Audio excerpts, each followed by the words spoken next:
जो हमें एक बहुत ताकतवर और एक बहुत शक्तिशाली देश बना रहे हैं।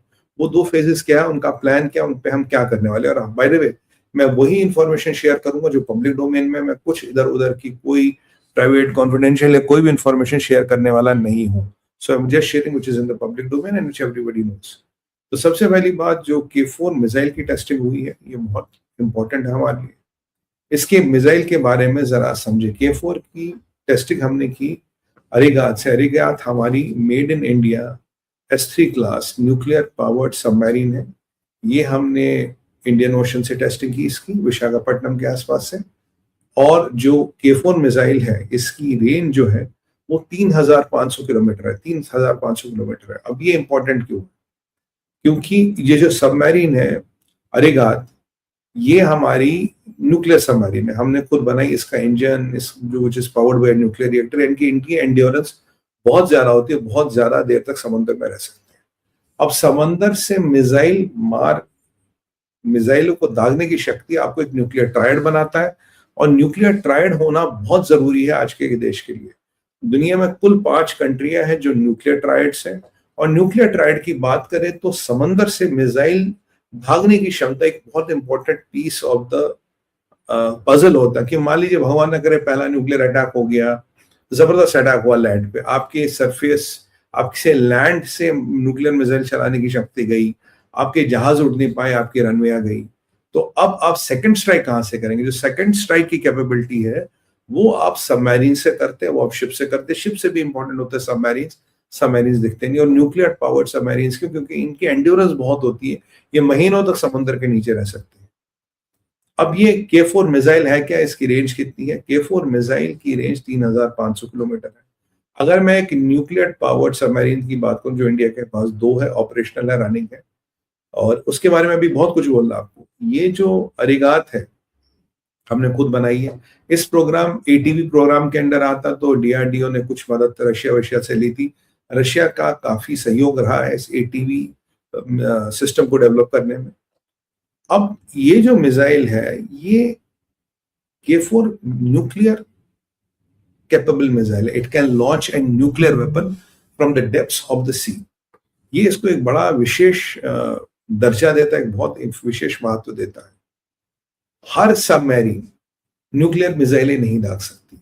न्यूक्लियर मिसाइलें दागने के लिए आपको एक स्पेशल टाइप ऑफ सबमरीन चाहिए होती है, एक स्पेशल तरह की सबमरीन चाहिए होती है जो न्यूक्लियर मिसाइलों को दाग सके। अब बोलोगे सुमित भाई क्यों? क्योंकि इनका थ्रस्ट, इनका कैरी करना, इनका रख रखाव नॉर्मल सबमरीन के बस का नहीं, और it should be a nuclear powered submarine. क्यों? देखिए, अगर इसकी रेंज 3,500 किलोमीटर है, और अगर मैं अपने, मान लीजिए अपने सी कोस्ट से चाइना पे डालता हूँ, तो चाइना के आधे चाइना को कवर कर लेगी।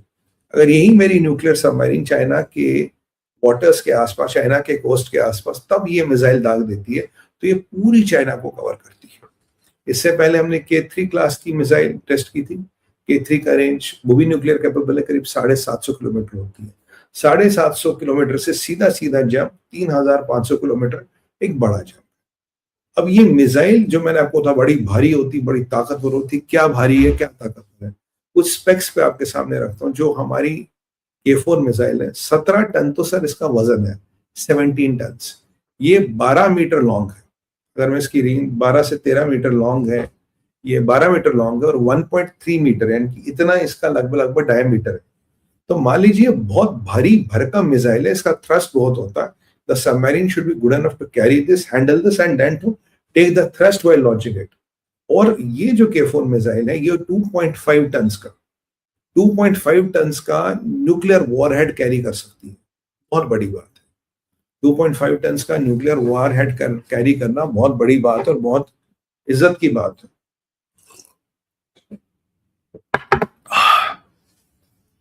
तो के क्यों?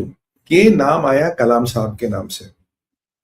डॉक्टर APJ अब्दुल कलाम, जो भारत माँ के बहुत बड़े सेनानी और बहुत बड़े सिपाही थे। कलाम साहब, जिनको हम सैल्यूट करते हैं, and one of my favourite guys, gem of a person.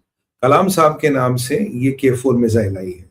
इनकी कलाम 1, कलाम 2, कलाम 4, कलाम 3, ऐसे इनकी नॉमेनक्लेचर है। और ये भारत को एक nuclear triad, time tested nuclear triad बनाती है। धन्यवाद मोदी जी का देना होगा।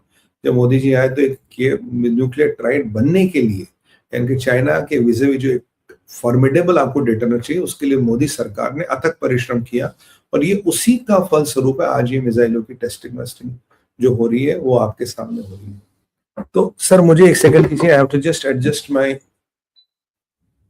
ये कुछ प्रॉब्लम हो गई थी, आई एम जस्ट एडजस्टिंग। तो ये K4 का मतलब मोटा मोटा काम है। अब सबमरीन जो हमारे पास है, 2 न्यूक्लियर पावर्ड सबमरीन है, S3 है, इसके बाद S4 आती है और S5 आती है। S4 में हमारे पास अरिघात है, अरिघात का ये अरिंदम है, अरिघात से हमने लॉन्च किया, अरिंदम है, अरिंदम की टेस्टिंग हो रही है, फाइनल फेज ऑफ टेस्टिंग में है, S4 क्लास का सबमरीन है और ये बहुत जल्दी साल भर से कम में ये इंडियन नेवी में इंडक्ट की जाएगी।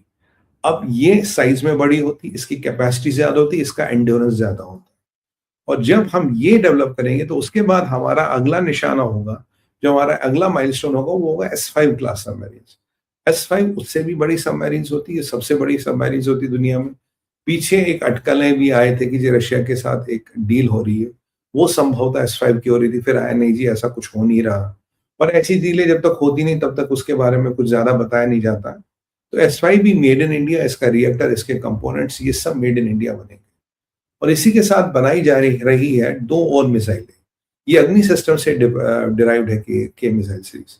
इसके साथ बनाई जाएगी आपकी K5, K4 की हमने टेस्टिंग की S3 सबमरीन से की, S3 क्लास सबमरीन से, जिसका नाम है Arighaat, Arindam S4 about to be inducted. और मेरा ऐसा लगता है कि बहुत जल्दी हम K5 मिसाइल की भी टेस्टिंग करेंगे। ये जो K5 मिसाइल है बॉस, ये इसका रेंज 6000 किलोमीटर तक होगा, 6000 किलोमीटर से ज्यादा।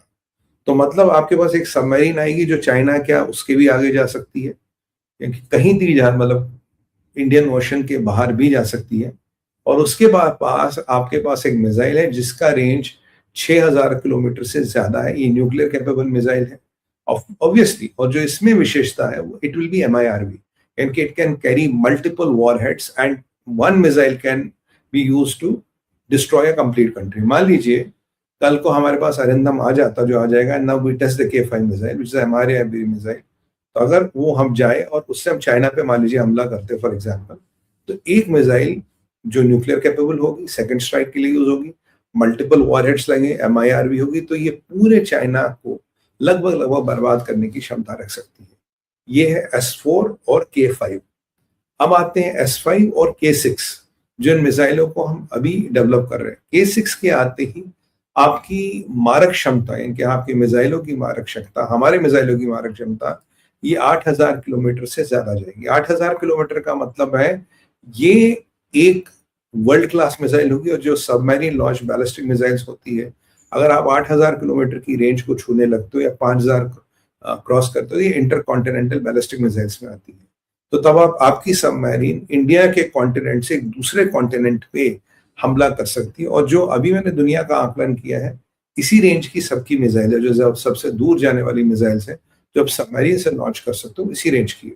आपकी शिप से लॉन्च करने वाली अलग होती है, आपकी लैंड से लॉन्च करने वाली अलग होती है, और आपकी जहाज यानी कि एरोप्लेन से लॉन्च करने वाली अलग होती है। पर जैसे मैंने आपको बताया, सबसे मुश्किल part is this part which we have mastered. तो सबसे पहले बधाई है मोदी सरकार को, DRDO के साइंटिस्ट को, हमारी आर्मी को, हमारे साइंटिस्ट को, और पूरे 140 करोड़ के भारत को। आप सबको हार्दिक शुभकामनाएं। आज हमारा देश और भी सुरक्षित और भी मजबूत हो गया, जिसके लिए आप और हम बधाई के पात्र बनते हैं। Thank you very much. बहुत अच्छी समाचार है, तो मैंने कहा आपको समझाऊं। और ये जो S3, K4, S4, K5, S5, K6 ऐसे चलेगा। और जो हमारे अरिगन तो अरिगात है, लेकिन ऑब्वियसली डू K3 मिसाइल जिनका 750 किलोमीटर का रेंज है। तो एक भारत का एक पूरा एक प्रोग्राम बना, एक पूरी प्रक्रिया बनी है, how we are going to do it, how we are going to carry it, who we are going to hit and where we are going to hit. ये सब बॉस पूरा एक प्रोग्राम है जिसके अनुसार how we are working and everything is falling in place. So it's a good news for country and it's a good news for people like you and me. तो मैंने कहा